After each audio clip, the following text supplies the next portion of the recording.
Chewing gum ചവച്ചതുപോലെയുള്ള ഈ ഒരു സാധനം എന്താണെന്നറിയോ? ഇറേസറുകളെ കുറിച്ച് പഠിക്കാം. പ്രധാനമായും ഈ 5 തരം ഇറേസറുകളാണ് ചിത്രരചനയിൽ ഉപയോഗിക്കാറുള്ളത്. ഈ ഇറേസർ നിങ്ങൾക്ക് എല്ലാവർക്കും അറിയാം, നമ്മൾ സ്കൂളിൽ പഠിക്കുന്ന കാലം തൊട്ടേ ഉപയോഗിച്ച് വരുന്നതാണ്. ഇത് പ്രധാനമായും ബാക്ക്ഗ്രൗണ്ട് വൃത്തിയാക്കാൻ വേണ്ടിയിട്ട് യൂസ് ചെയ്യുന്നതാണ്. ഇതാണ് ഇലക്ട്രിക് ഇറേസർ. വസ്ത്രങ്ങളിൽ വരുന്ന ഡിസൈൻസും ആഭരണങ്ങളിൽ വരുന്ന ഹൈലൈറ്റ്സ് ഒക്കെ പോയിന്റ് ചെയ്യാൻ വേണ്ടിയിട്ട് ഉപയോഗിക്കുന്ന ഇറേസറാണ് ഇലക്ട്രിക് ഇറേസർ. ഇത് ബാറ്ററിയും മോട്ടറും വെച്ച് പ്രവർത്തിക്കുന്നതാണ്. ഇതാണ് നേരത്തെ കാണിച്ച ചൂയിങ്കം ചവച്ചതുപോലെയുള്ള ഇറേസർ. ഇതിനെ നീഡഡ് ഇറേസർ എന്നാണ് പറയാറ്. പെൻസിൽ ഡ്രോയിങ് ചെയ്യുമ്പോൾ ഓപ്പാസിറ്റി കുറയ്ക്കാൻ വേണ്ടിയിട്ടാണ് നീഡഡ് ഇറേസറുകൾ ഉപയോഗിക്കുന്നത്. അതായത് ലെയറിംഗ് ചെയ്യുമ്പോൾ ഓവർ ഡാർക്ക് ആയി പോയാൽ അതിൻ്റെ ഡെപ്ത് കുറയ്ക്കാൻ വേണ്ടിയിട്ട് ഇത് യൂസ് ചെയ്യാം. ഇതാണ് പെൻസിൽ ഇറേസർ.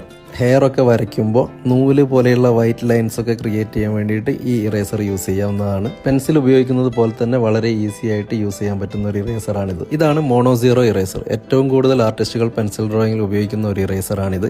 ഇതും നേരത്തെ പറഞ്ഞതുപോലെ ഹെയർ ഒക്കെ വരയ്ക്കുമ്പോൾ ഡീറ്റെയിലിംഗ് ചെയ്യാൻ വേണ്ടിയിട്ടാണ് കൂടുതലും യൂസ് ചെയ്യാറുള്ളത്. അപ്പോൾ ഈ ഒരു വീഡിയോ ചിത്രകല പഠിക്കുന്ന ആരെങ്കിലും നിങ്ങളുടെ പരിചയത്തിലുണ്ടെങ്കിൽ അവർക്ക് ഷെയർ ചെയ്യാൻ മറക്കരുത്.